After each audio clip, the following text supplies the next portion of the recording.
बिस्मिल्लाहिर्रहमानिर्रहीम। अस्सलामुअलैकुम रहमतुल्लाहि व बरकातुहू। उम्मीद है कि आप सब लोग ठीक होंगे और दुआ है कि या अल्लाह, जैसे तू अंधेरी रात के बाद खूबसूरत रोशन सुबह ले आता है, ऐसे ही हमारी ज़िंदगियों में रोशनियाँ, अमन, मोहब्बत और खुशियाँ अता फरमा। आमीन सुम आमीन। बर्फ़ी तो आपने बहुत खाई होगी, लेकिन आज मैं जो आपके लिए रेसिपी लाई हूँ वो है गाजर की बर्फ़ी। ये बेसन और गाजर की बर्फ़ी आप एक दफ़ा बना कर देखिएगा। बाज़ार की बहुत सी बर्फ़ियों के आगे आपको ये बर्फ़ी बहुत पसंद आएगी, क्योंकि ये अपने हाथों से हमने बनाई है। तो चलें अपनी रेसिपी शुरू करते हैं। 1 किलो मैंने गाजरें ली हैं। अब मैं धोकर इनको छुरी से अच्छी तरह से साफ़ करके रख लूँगी। मैंने इनको कद्दूकश कर लिया है। तो जो हम कद्दूकश करेंगे वो हमने मोटे वाला कद्दूकश करना है, बारीक वाला नहीं करना, ताकि हमारी बर्फ़ी में इसके जो लच्छे हैं वो अच्छे नज़र आएँ।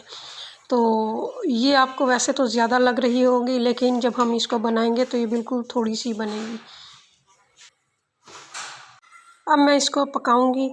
तो मैंने एक कढ़ाई ले ली है और इसमें 2 टेबल स्पून भर के मैंने देसी घी डाल दिया है। देसी घी अगर ना हो तो आप बनस्पति घी भी ले सकती हैं, लेकिन आपने ऑयल का इस्तेमाल इसमें नहीं करना, क्योंकि मिठाइयाँ हमेशा जो है वो घी में ज़्यादा अच्छी बनती हैं।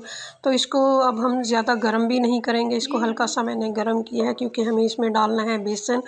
बेसन यहाँ पे मैंने 3 टेबल स्पून भर के डाल दिया है। बेसन को घी में अच्छी तरह से मिलाना है और हल्की आंच पर इसको चम्मच चलाते हुए भूनना है। इसको इतना भूनना है कि ये इसमें से अच्छी सी खुशबू आने लगे, लेकिन इसका कलर चेंज ना हो। आपको इसकी खुशबू से ख़ुद ही अंदाज़ा हो जाएगा कि बेसन हमारा बहुत अच्छी तरह से भून चुका है और इसमें से बड़ी अच्छी खुशबू आने लग गई है। तो अब जो मैंने गाजरें कद्दूकस करके रखी हुई थी वो सारी की सारी मैं इसमें डाल दूँगी।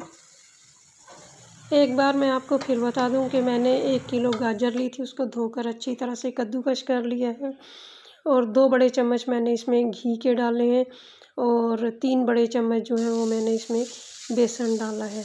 अब इन दोनों चीज़ों को अच्छी तरह से मिक्स करना है, ताकि गाजर के हर रेशे पे जो है वो बेसन का कोट हो जाए और हमारी गाजर भी अच्छी तरह से भून जाए। गाजर को भूनना इसमें बहुत ज़रूरी है, ताकि इसका कच्चापन ख़त्म हो जाए।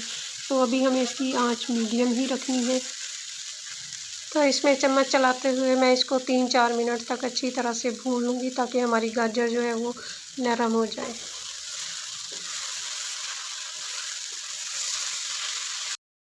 तो 3-4 मिनट बाद गाजर हमारी बहुत अच्छी तरह से भून चुकी है। अब हम इसमें डालेंगे 1 कप दूध। बेसन की भुनाई करने के बाद, गाजर डालने के बाद मैंने आंच को मीडियम कर दिया था और अभी तक मैं इसको मीडियम आंच पर ही पका रही हूँ। अब हमें जो इसमें डालना है वो है मलाई। आप इसकी जगह मिल्क पाउडर भी ले सकते हैं। ये तकरीबन 4 बड़े चम्मच हैं, तो आप इसकी जगह 4 बड़े चम्मच जो हैं वो मिल्क पाउडर का इस्तेमाल कर सकते हैं और आप इसमें खोया भी डाल सकते हैं। तो अब मैं इसमें 6 बड़े चम्मच चीनी के डाल दूँगी। चीनी आप अपने टेस्ट के मुताबिक इस्तेमाल कीजिएगा। चीनी डालने से ये थोड़ा सा पतला हो जाएगा। तो हमें इसको मीडियम आंच पर ही थोड़ी देर के लिए पकाना है, ताकि इसका जो चीनी का पानी है वो थोड़ा खुश्क हो जाए। तो दूध और गाजर जो है वो अच्छी तरह से मिक्स हो चुकी है। अब मैं इसको ढक दूँगी और आंच मैंने बिल्कुल हल्की कर दी है, जैसे हम चावल दम पे लगाते हैं, इस तरह की मैंने आंच की है। और अब मैं इसको मज़ीद 10 मिनट के लिए दम लगा दूँगी। तो 10 मिनट हमारे पूरे हो चुके हैं। अब हम इसको देखते हैं। तो माशाल्लाह देखें, गाजरें जो हैं वो बिल्कुल गल चुकी हैं। अभी ये थोड़ा सा पतला है, लेकिन हमें इसको मीडियम आंच पर ही पकाना है, क्योंकि अगर हम इसके नीचे तेज़ आंच करेंगे तो ये एकदम से खुश्क हो जाएगा और बर्फ़ी का वो टेस्ट नहीं आएगा जो हल्की आंच पर पकने से आएगा। तो हमें इसको मीडियम आंच पर ही थोड़ा सा भी खुश्क करना है। अब मैंने इसके नीचे चूल्हे को तेज़ कर दिया है और इसको मैं तेज़ आंच पर खुश्क करूँगी।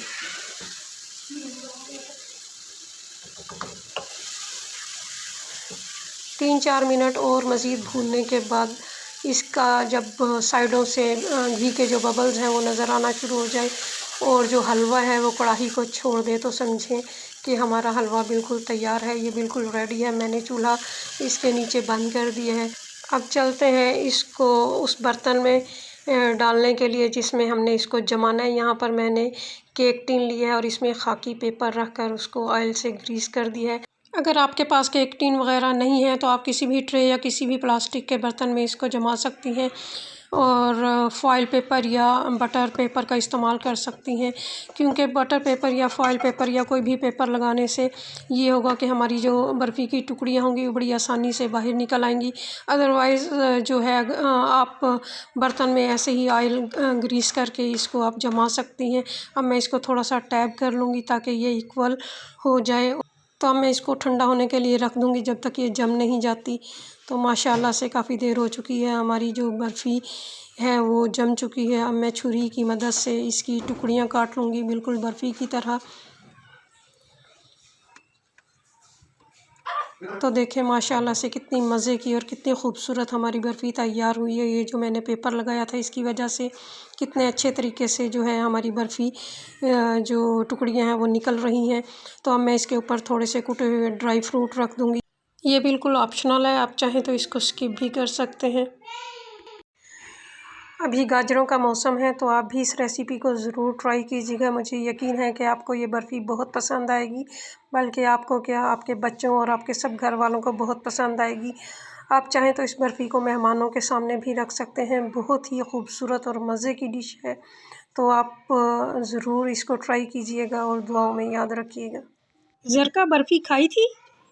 बर्फ़ी खाई थी। कैसी थी? कैसे यम्मी।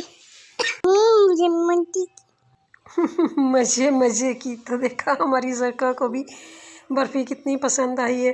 अगर आपको मेरी वीडियो पसंद आई हो तो प्लीज़ इसको सब्सक्राइब करें, शेयर करें और लाइक ज़रूर किया करें। हम इतनी मेहनत आप ही के लिए तो करते हैं। और मुझे अपनी दुआओं में याद रखिए। चलते चलते आखिरी बात, बदबख्त है वो शख्स जो ख़ुद तो मर जाए लेकिन इसका गुनाह ना मरे। सोशल मीडिया का इस्तेमाल ज़रूर करें, मगर एहतियात भी लाजिम किया करें कि कहीं आपके लिए गुनाह जारिया ना हो जाए। फ़ी अमानिल्लाह।